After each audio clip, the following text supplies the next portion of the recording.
Hey, what's up? How's it going? Welcome back to my channel. And today you're gonna see a reading vlog that's kind of a hot mess because November has been kind of a hot mess and nothing has gone to plan. And I've been in a slump because what this video was originally intended to be was, reading books that have been on my TBR for a really long time and just knocking out a bunch of books that I've been wanting to get to for a very long time, so I could say that I read them before the end of 2021. And this video did start off strong, because I was able to read And Then There Were None by Agatha Christie, which will be in this video.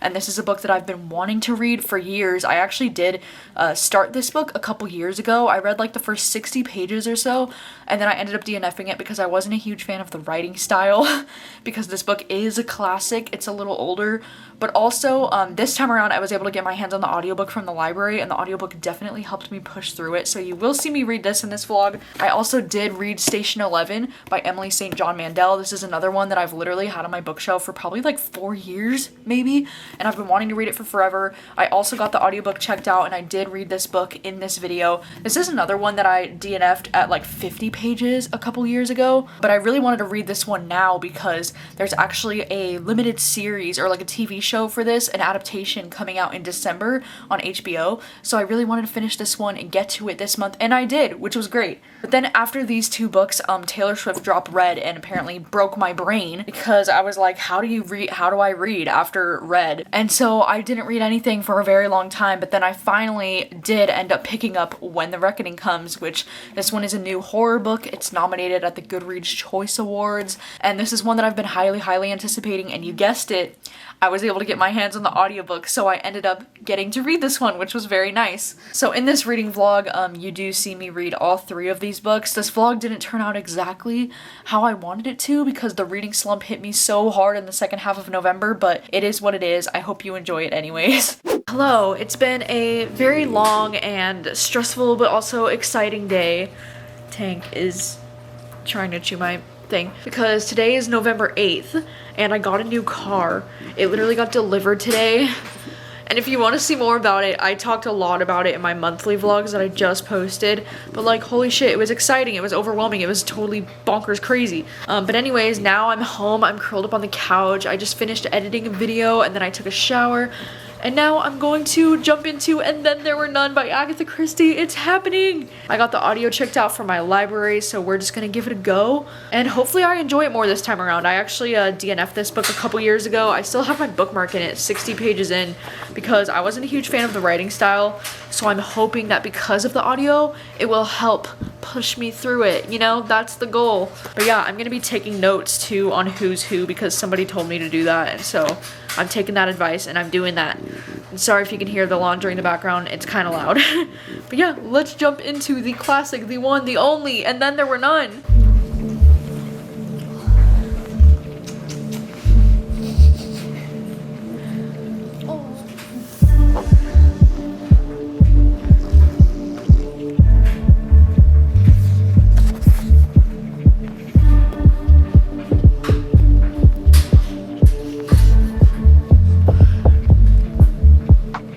Okay, sorry if you can hear Tank snoring, but he's like literally laying right there, but I am already 100 pages into And Then There Were None, and I've already like blasted past where I was originally. I was like 60 pages in the first time I read this, and the audiobook is helping a whole bunch because the audiobook is like narrating it in the like old style voice that it's written in, but it's like really working for me for some reason. I'm able to follow the story a lot easier with the help of the audiobook. And this book is just so interesting. Like I can already see the influence that this book had over like so many mystery thrillers today because just like the whole premise is so cool. Like for some reason I thought it was just gonna be like the typical like murder mystery, but the concept is just so fascinating because these 10 people get lured to this mansion that's on this island, and it's so cool. I was just reading the back because I just want to make sure that this is mentioned like in the premise, but it does say at dinner a recorded message accuses each of them in turn of having a guilty secret. And so that's like totally wild. I feel like that's almost like Black Mirror-ish, where like these people, like they don't know why they've been summoned to this island or why they're going there, and then they all realize like all of them have been accused of things and like done things, and they all have these secrets that just get blasted out over a speaker to like everyone there. Like it's just so fascinating already, and it's like people are starting to get picked off like one by one, you know, obviously because this is like a murder mystery. I'm really loving the vibe that I'm getting from this. The writing, like while it does feel old school in the audiobook, it kind of like works for me. I mean, I will say I was kind of like laughing how much the word queer is used in this book in the context of like these people are just so queer, this situation's so queer. And like I know the definition of that word has changed a lot over time, but it's just like it's pretty comical like how much it's used. It's like a little bit too much, you know, but I think that's what really like put me off from reading this the first time I tried to read it, because reading this in my head I was just getting so annoyed by like the writing style, but now listening to it, it just feels different. But yeah, I don't know, I'm just like blasting through this. I felt like I needed to update you because I'm like, I just want to listen to this whole thing tonight because it's a short audiobook. It's only like 6 hours. So yeah, I'm just gonna lay here and continue listening.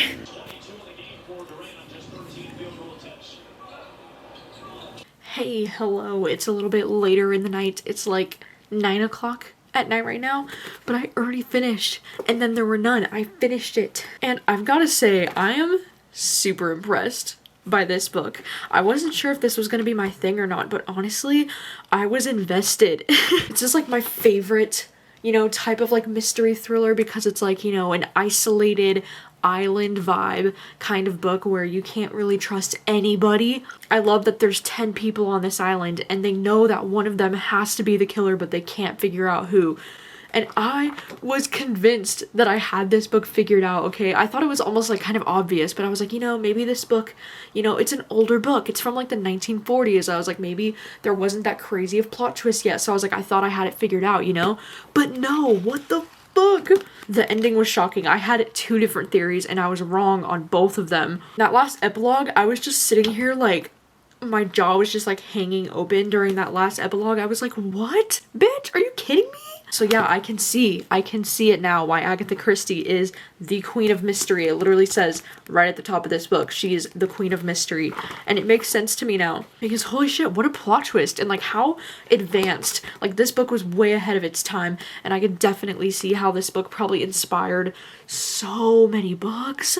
Sorry, the lighting is like really weird in my room right now, but oh my gosh, wow. I'm so glad that I loved this, because for the longest time, you know, after DNFing this book, the first time I tried to read this, I really like debated getting rid of this and just like calling it like not my thing.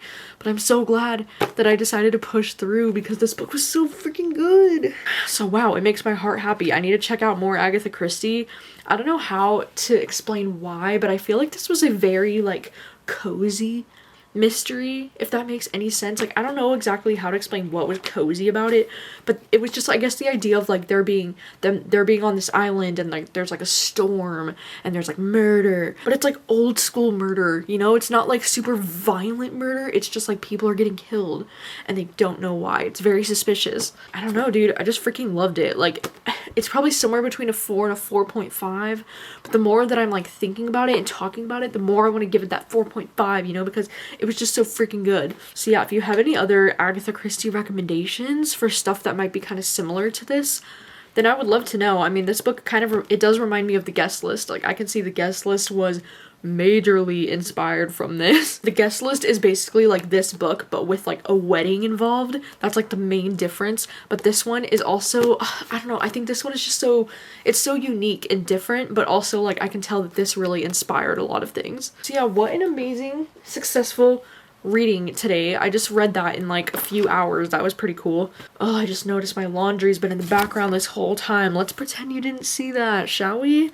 Okay, cool. Good morning. It's been a couple of days. This morning I've already gotten so much done. It's like 11 in the morning right now, but I've already gone to the gym and I went to Target because I had to do a few things. I'm getting ready to start the next book that I want to read for this video, which is Station 11. Yeah, really looking forward to reading this. I have the audiobook checked out from my library, so I'm going to start listening while I start making some breakfast because I'm starving and I haven't eaten anything today. And it's so funny because when I pulled this book off my shelf last night, I noticed that I had my bookmark in at like the 50-page mark or so. And I noticed that I already did start like underlining things in here and annotating it. So I'm like, okay, that's cool. So like at least I'll get to see kind of like how I was feeling about it the first time that I read this. But yeah, let's give it a go.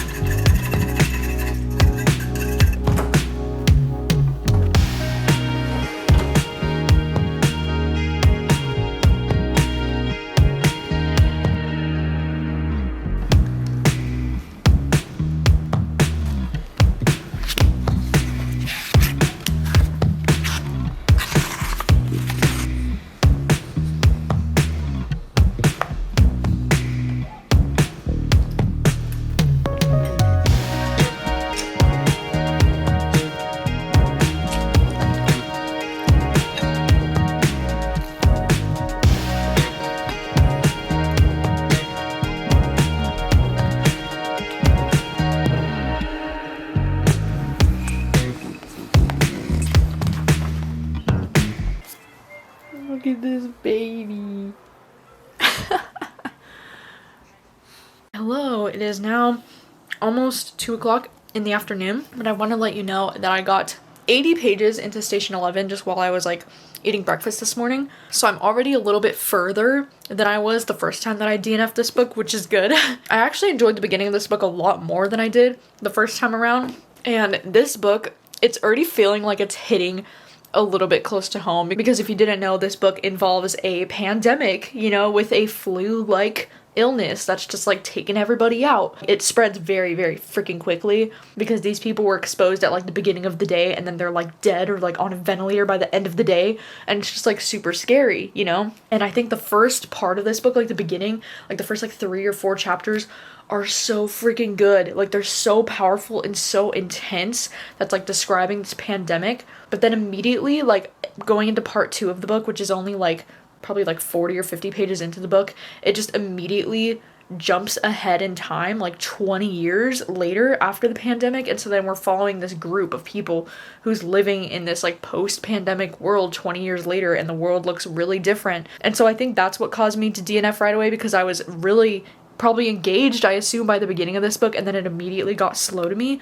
But now that I'm in part 3, we're jumping like back in time again, so I'm assuming maybe this storyline has a lot of different like jumping back and forth in the timelines, which I think I will like. Actually, I think I like seeing, you know, life before the pandemic and then during and after. And I don't know, so far I really like the writing style. Like, I mean, like I said, the first couple of chapters were so freaking good and like so well written and very like eerie. Like there's this one chapter right at the beginning, this is chapter 6, so it's not too much of a spoiler or anything, but she's just saying how the whole chapter is like an incomplete list of all the things that they can no longer do anymore because of this pandemic, which like feels very 2020-ish, you know? Because she's like, no more pharmaceuticals, no more certainty of surviving a scratch on one's hand, a cut on the finger while chopping vegetables for dinner, a dog bite, no more flights. No more towns glimpsed from the sky through the airplane windows. Like, no more countries, all borders unmanned. No more fire departments, no more police, no more road maintenance or garbage pickup. Like, just all of the things that they now no longer have because of this pandemic. It was just like, whoa. Like, some of it felt similar, but some of it also felt, you know, very apocalyptic kind of, you know? And I do think this story is considered like a post-apocalyptic story. So like I know 20 years in the future after this pandemic, it's looking pretty rough for them, you know? But it's like a really interesting group of characters. Like, I don't know, I'm really liking the writing a lot more this time around. I think the audiobook has definitely helped me push through some of the slower parts. Yeah, I just filmed a video that I needed to film really quick, and so I took a little bit of a break, and I put on this crew neck that I was recently sent by this sweetheart named Mandy. She asked if she could send me something, and it's this like really cute crew neck that just has bookworm on it, and it's so freaking cozy. And so yeah, I think I am going to plan to jump back into reading this now. My sister should be home in like the next hour or so I don't know how much more I'm gonna read this afternoon, but yeah, I'm gonna jump back in. I'm really enjoying it.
Just a little bit after 9 o'clock at night now, and I wanted to let you know that I have read actually quite a bit more this afternoon. I was able to get up to page 186. So I feel like I'm a little bit more than halfway through it now, and I'm really enjoying this still. I'm surprised, to be honest, by how much I'm enjoying this. Like, I don't know why. I thought since I originally had DNF'd this book like 2 different times, I thought that I just wasn't gonna like this and that it wasn't gonna be my thing. But I think I just wasn't like in the mood for it the last few times that I read this, or maybe I just didn't connect with the writing style in the same way, but I don't know, but I'm really enjoying this time around. I'm taking some good notes on it too because I don't want to forget like everything that I'm reading, because I really like that this book, it has like a bunch of different parts in the book, and I'm on part 5 now, and I like that every time we get a new part, it's almost like we jump back and forth in the timeline. So like, you know, right at the beginning of this book, it's like the crazy like start of the pandemic and it's like really intense, and then part 2 we jump like 20 years into the future. I like that with the different parts we get to see, you know, different time periods. I just think it's like very interesting, and I really do like that style of writing, and I really do like this group of characters too. So far I feel like Miranda has been the most intriguing character to me out of the whole group, and it kind of sucks because she hasn't really had a huge part in the story since like part 3, I think, was the part that was like a lot about her. And I do love how much you know, like the film world is talked about in this book, because one of the main characters, Arthur, he's an actor, and like right at the start of this book, like in the opening scene, he has a heart attack while he's on stage and he dies. And so then we kind of get flashbacks of like who he was as a person and like what he was doing. And I just love hearing more about like the behind the scenes of like an actor and like working in the film world and like how that was like for him. And we get to see some of the like interviews that he did. Like, I don't know, it's just really interesting to me because I'm a film lover, and so I just love that aspect of this too. Yeah, I don't know, I'm really enjoying this, so I think I'm gonna listen to a little bit more of it tonight on audio, but I'm probably gonna try to go to bed here pretty soon. Look at me going to bed so early, like who am I? I'm starting to get on like somewhat of a normal sleep schedule, which is like so rare for me. But oh my god, tonight me and my sister watched 3 more episodes of Maid, and now we're on episode 8. We just finished episode 7, and like, oh my god, that show keeps getting better and better with every single episode. Like, I will warn you, it is super dark and super depressing and like really sad. Like, after the first 2 episodes, I was like, I don't even know if I like the show. Like, I don't even know if I can handle this, because it was just really depressing, and it was so like just such a bummer to watch, you know? But then the more time you put into these characters, the more you just get invested. And oh my god, like the end of episode 7, I was like crying one minute, and then I was screaming the next minute, and then I was like angry the next minute. Like, oh my god, it was just so good, and the show's so good, and like I never want it to end. We only have 3 episodes left, and I'm just like I'm really excited for tomorrow. In the morning, I'm going to meet my friend Austin for acai bowls. And then after that, I just have a few things planned that I have to do tomorrow. Hopefully, I can finish Station 11 tomorrow before the album drops, because if Taylor Swift drops an album, it puts me into an immediate reading slump, because I don't want to read anything ever. I just want to listen to Taylor Swift's music. Ooh, first update from the new car. What's up? Last night, I got pretty far into Station 11. I got up to page like 258.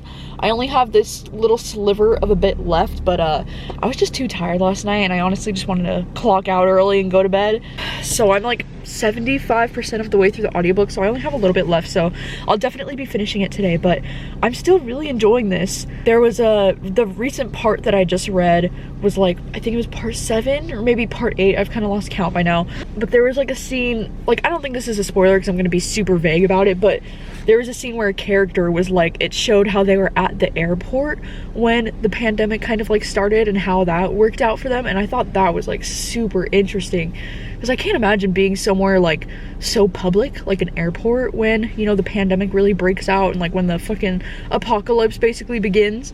I'm gonna listen to the audiobook just while I'm driving this morning. I'm just on the way to meet my friend Austin, because he's actually leaving on like a 2-week vacation today, so I'm not gonna see him for a while. So he wanted to get some acai bowls and just hang out before he leaves. See how wonderful it is to have these little screens. You can just hit Station 11 and listen to it. There were 300 people in the airport, and the news said, reading aloud the data from the revolution. Notions of California was set upon by passersby long before she got there. Previously horned, joining up. Alright, I just got home from getting acai bowls with Austin, which was super fun. And now I'm going to try and finish Station 11. I'm like 85% of the way through the audiobook now. I have only a little bit over an hour left. So let's go.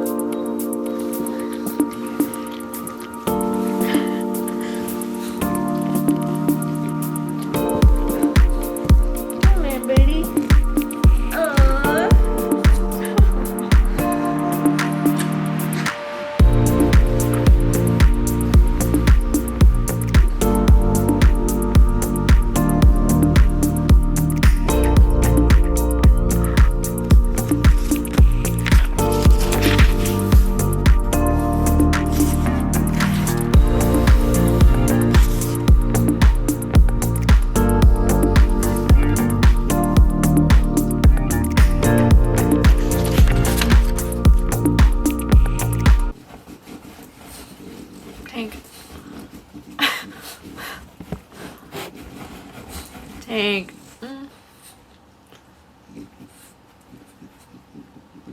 He stole my heating pad again. Just chill, bro. It's been about an hour or two and I finished Station 11. I had to put on this cozy sweater and turn on the light in here because it's dark and gloomy and cold today. It's really cold. Can you chill out? So yeah, Station 11, it happened. I finally read it. And I'm so excited and happy to let you know that I really enjoyed this one. You know, I wasn't sure there for a while if I was, but I really enjoyed it. I will admit, I don't know if it's a 5-star book for me. I don't know if I love it as passionately as a lot of other people seem to, but I think it's around like a 4 or 4.5 stars for me. I will say too something about this book. I was thinking a lot about The Stand by Stephen King while I was reading this book, and I kept thinking to myself, like, this is everything that I wanted The Stand to be. And so I feel like if you have read other, you know, like apocalyptic kind of like pandemic stories like The Stand and you've been disappointed by them in the past, this is one that I would highly recommend because not only does this book talk a lot about the pandemic and like what actually happened, and you get flashbacks so you get to see the characters and their lives before the pandemic even started, but it also shows like 20 years into the future after the pandemic, and there's a lot of like jumping around in time, which I really liked, because one of my biggest issues with The Stand was the fact that I felt like the pandemic was only mentioned at the very beginning and then the rest of it was just about like survival and them like getting like finding other people, and you know, like it was entirely about that. And I just kind of wanted more of the actual pandemic, like the early stages of it explored in The Stand. But with this book, we definitely got that, and we got so much more. I will say this book also isn't really like what I was expecting it to be. I mean, I'm not a huge like, you know, Shakespeare like symphony kind of person myself, and so I wasn't super invested in like the traveling symphony because, you know, this book has a lot to do with like Shakespeare and plays, and traveling symphony is a huge part of this book. Like the flashback or the flash forwards, I guess, to 20 years into the future, we're just following this group of people who's in this like traveling symphony, and it's interesting because they were actually my least favorite part of the story, or at least the part that I was the least invested in.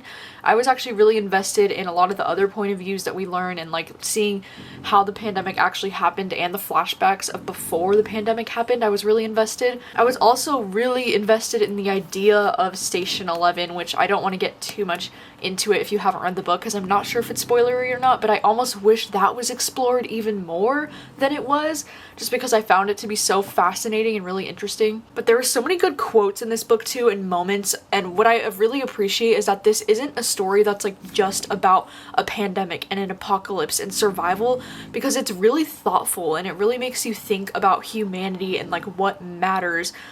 Because, you know, there's so much discussion like 20 years in the future, like, hey, are we going to, you know, teach these new kids about like the internet and what the internet was, or like these new things that they can't understand because it just doesn't exist in their world. Like, I just found those conversations to be really interesting, and I just really love the way that the last few chapters, like the last 3 chapters, the way that it's written in this book, it was very moving. I was like, holy shit. And it was just so well written and so thoughtful and like curious, and it's one of those books that just makes you think about the world, and I really love that. So yeah, anyways, what a wonderful surprise of a story. So far this vlog is just going so well for me, you know, because I took 2 books that I had actually DNF'd in the past, both Station 11 and then There Were None, and both of them have actually been really great. Like, I really enjoyed both of them. So I'm stoked, and I can't wait to read whatever I'm gonna read next. I'm not 100% sure what I'm gonna start next, but I'm excited. What's up? How's it going? So recently there was this company called Plum Deluxe that reached out to me, and they asked if I wanted to try some of their teas. This is not sponsored, by the way. They just wanted to, they just reached out and, you know, asked if I would be interested in trying some of their teas, and I was like, I mean, sure, but also, what's going on?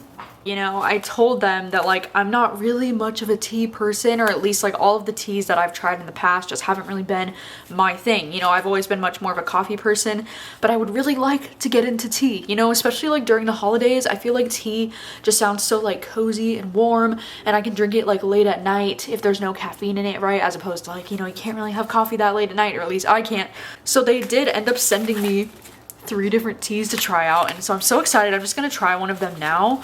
I did let them know that I do think I would like the sweeter teas more, because all of the teas that I've tried in the past have just been kind of like bitter and just like, I don't know. So I was like, okay, maybe I would like tea more if it was sweet. So they sent me caramel snickerdoodle dessert tea, which, like, oh my god, it sounds amazing because snickerdoodle is like my favorite cookies. Pretty excited about that one. There's this one called Soul Warmer herbal tea, and then they also sent me vanilla sugar cookie dessert, and so this one also sounds like it's gonna be really sweet and like a safe bet. I think for today I'm going to try the caramel snickerdoodle dessert because this one just sounds the most appealing to me, to be honest. And I was worried, like, how am I gonna make this, you know, because I don't have like anything to make tea, but they were kind enough to also send this cute little contraption that, like, you put the tea leaves in here, because I was like, what am I supposed to just dump this in the thing and then drink tea leaves? Like, I don't think so. So yeah, they sent this. I have water. I'm gonna boil it. Dump this into here. Perfect. And it does say in here to leave this in here for 4 to 6 minutes before drinking it, so I'm just gonna let that sit for a little bit. And then it says we also can add, this little card says we can also add milk or sweetener. I'll have to be your strength to know that you'll never be happy. I bet you think about me. I know. Fuck up. Anyways, I just made a little baby. Well. And I'm wearing my Evermore shirt. Because it's Christmas the one that I time. Yeah, I actually wear this like all year, not during Christmas. Yeah, actually, I don't wear it in summer, but what everywhere else? Well, yeah, it's way too hot. True. How's your tea? I haven't turned it yet. It looks so hot. It's still like steaming. Look at that. Whoa. You see on the camera. I'm like scared it's gonna like burn my whole face off. Oh, it's hot as fuck. I can't even taste anything. It still tastes like tea, but it also has like this caramel like flavor, like snickerdoodle flavor to it. And it smells a lot better than the other tea that I've smelt in the past. I thought I smelled something burning, but it's not. It's in your bathroom. What does that smell? It's your bagel. Or is it Your bagel crumbs? dust. Want to make sure nothing's on fire? Well, yeah, I might try adding a little bit of milk or, you know, like a little something sweet in this, like maybe some honey. That's what I did last time, but yeah, thank you so much to Plum Deluxe for letting me try these. I'm definitely, like, even though I'm not the biggest tea person, I definitely prefer coffee, but I'm always willing to try new teas because you never know, you know, you never know when one is just going to be the one that gets me obsessed. And he starts dating a woman.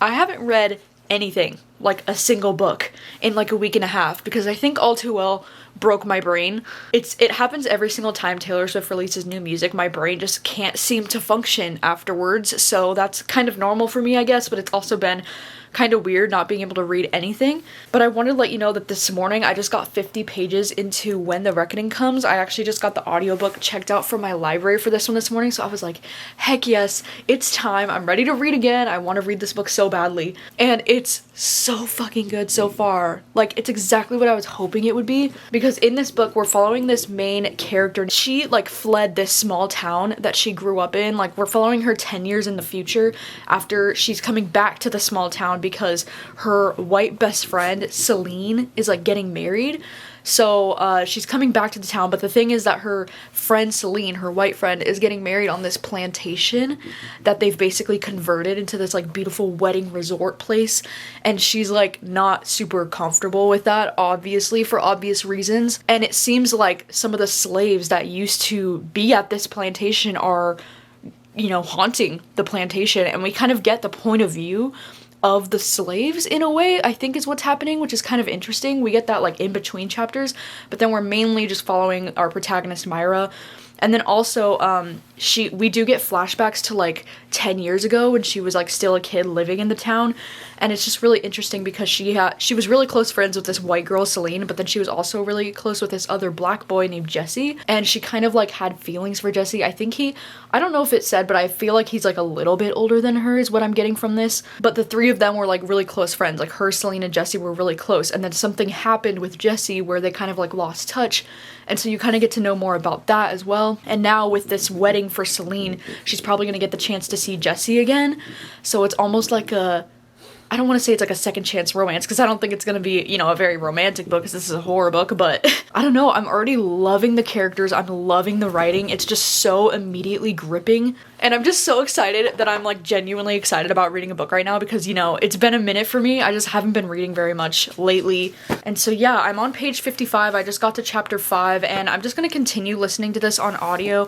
I have a few different things going on today, so I don't know if I'll be able to finish it today, but like I kind of just want to just read this like all day. Hello again, it is now about 3 o'clock in the afternoon, and I wanted to let you know that I've been listening to this on audio pretty much since I last updated you, and I'm now 155 pages into this book. I have a little bit less than 100 pages left, and I'm really enjoying this still, like even more than the last time that I updated you. Like I'm just really enjoying this writing. I think the writing is just really good. Like I just checked, and this is actually this author's first book, so I'm super impressed. This is a book that I almost wish that I would have picked this as a booktube selection, because I do think this book has a lot of really great conversations. I think this book is you know, it's super relevant with the idea of this plantation, and if it's like disrespectful to have a wedding on a plantation. Like I think that's a really interesting conversation, and this book is just pointing out why it's so disrespectful for these things to happen because of the history of like what has happened at these places. And not just that, but the fact that in this book, this plantation is almost seen as like an amusement park. Like it's super creepy. It does mention this in the description, but I had completely forgotten about the fact that they have completely like renovated this plantation, and they do like reenactments at the plantation of like what the lives of the slaves there were like. And that is just so creepy and so disturbing and weird, and I don't know why anybody would want to see a reenactment of this.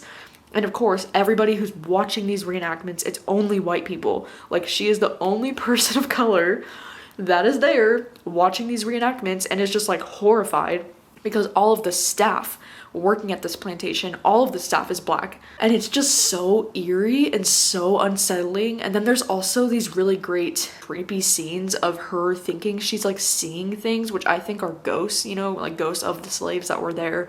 Just like really unsettling, creepy scenes with her like thinking she's seeing something out in the woods. Like the atmosphere is like perfectly unsettling. Like it just makes me feel so disturbed the whole time that I'm reading this, but like in the way that you're supposed to be disturbed. But like, wow, it's so good. It's so atmospheric. I can't wait to finish it. I am taking a break and a pause from reading right now because I'm actually gonna go book shopping with a friend. And this will be a first. I'm like very excited. I usually, if I go book shopping, I just go by myself, or I go like, you know, with my mom or my sister sometimes. But this will be exciting to actually go book shopping with another friend who loves books. So that should be fun. And hopefully I can find, you know, some cool books. We're just going to Barnes & Noble and then Value Village, I think. Barnes & Noble.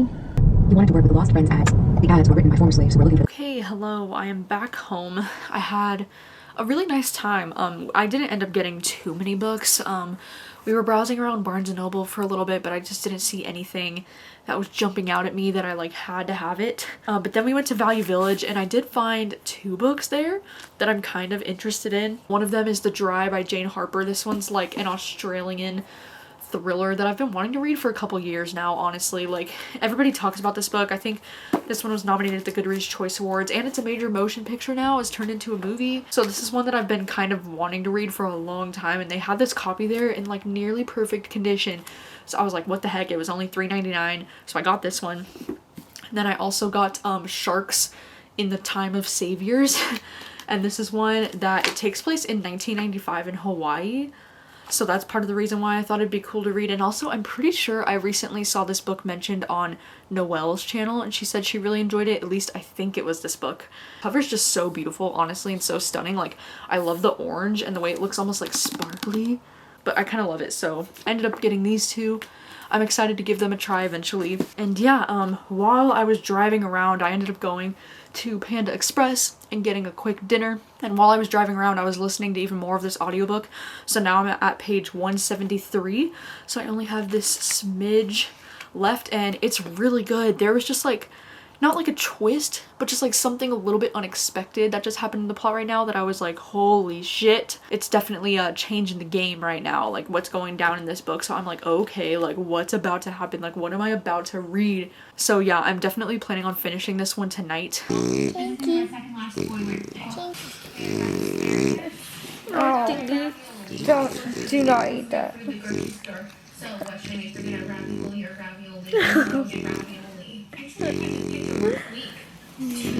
Oh, my arms hurt. Okay. She did find canned peaches.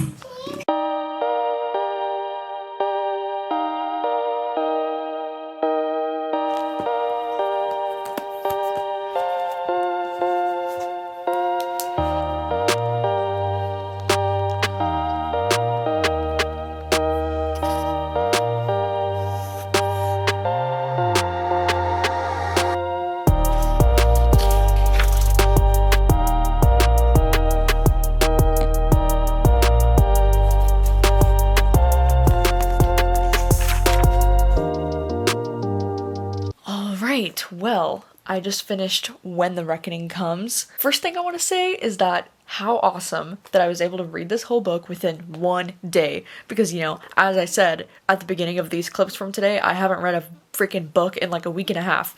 So this feels like an accomplishment. And just the fact that I was able to finally finish another book. I will say I loved this book. Like, I really loved it. But the last 60 to 75 pages, it just, I don't know. There was something like off about it. It just didn't quite go where I was expecting it to, or there was just something missing for me from those last 75 pages or so. I feel like I have, because I was reading some Goodreads reviews because I'm trying to like verbalize how I'm feeling about that, and usually the way I can do that is by reading other people's reviews to see what they're saying and see if I agree or disagree with that.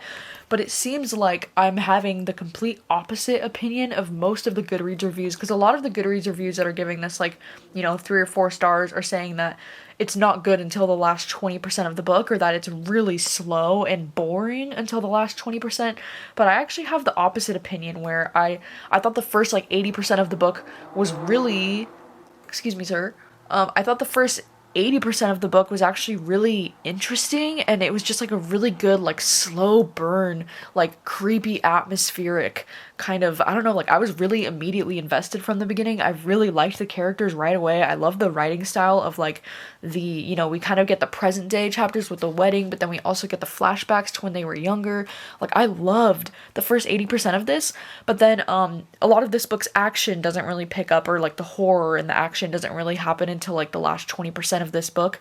And that was actually like my least favorite part of the book. Like, I don't even know how to explain why, but it's just like, I think some of the action was a little bit hard for me to follow for some reason. Like, some of it was kind of confusing, because there would be one thing happening and I'd be like, wait, like I'd have to like go back and reread what I just read, because I didn't really understand what I just read. And there was like one reveal that I was like, okay, like, I don't know, because like the only 3 characters that you really like care about and know well in this book is like the 3, you know, friends, like I mentioned. So there's like this one reveal that I just don't care enough about, I guess. I don't know. So the ending was like, you know, a little disappointing for me, which I know is kind of the opposite opinion, I guess, that everybody else seems to really enjoy the last little bit of this book. and I just thought it was fine. Like, it wasn't my favorite, but it was fine. But yeah, I don't know. I'm overall just like super impressed by this book. I think I'm giving it like 4 stars, maybe 4.5 if I think about it more. Like, I just need to take some more time to think on this book. But I really do think this is such a unique story, even though it does have major Get Out vibes. Like, I just have to say it. I know everybody's tired of like the Get Out comparisons, but for real, the Jordan Peele vibes in this one are very strong. I'm definitely going to be checking out anything that this author writes in the future because I think she writes really great characters, and I don't know, I'm kind of a fan of like the slow burn, atmospheric, creepy horror kind of vibes, you know? I'm here for it. I enjoyed it. I honestly think in some ways it reminded me of that book Nothing But Blackened Teeth, mainly just because of the wedding horror vibes, you know?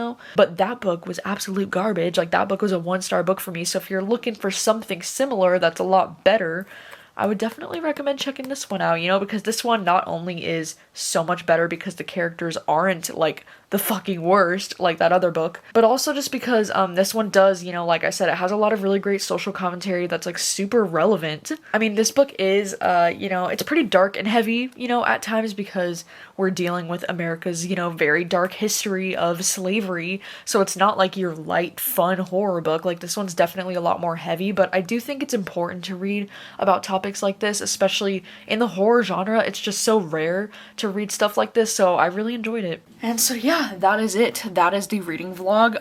As I said, you know, things didn't really go according to plan, but you know, things happen. I did have quite a few DNFs in between reading these things that you didn't see, but I'll save that for my wrap up because oof, I think my favorite out of all these 3, I don't know, it's kind of hard, you know? I feel like I actually enjoyed pretty much everything that I read for this. I do think my favorite, at least the one that stands out the most to me, is When the Reckoning Comes. Like, this is one that is just, it just stands out in my mind compared to the other ones, but I was really surprised that I ended up enjoying everything that I read for this reading vlog. So like, hey, even though things didn't go according to plan, at least I did enjoy most of everything that I read for this vlog, so that's always cool. But yeah, let me know your thoughts if you've read any of these 3 books. How do you feel about them? What are you thinking?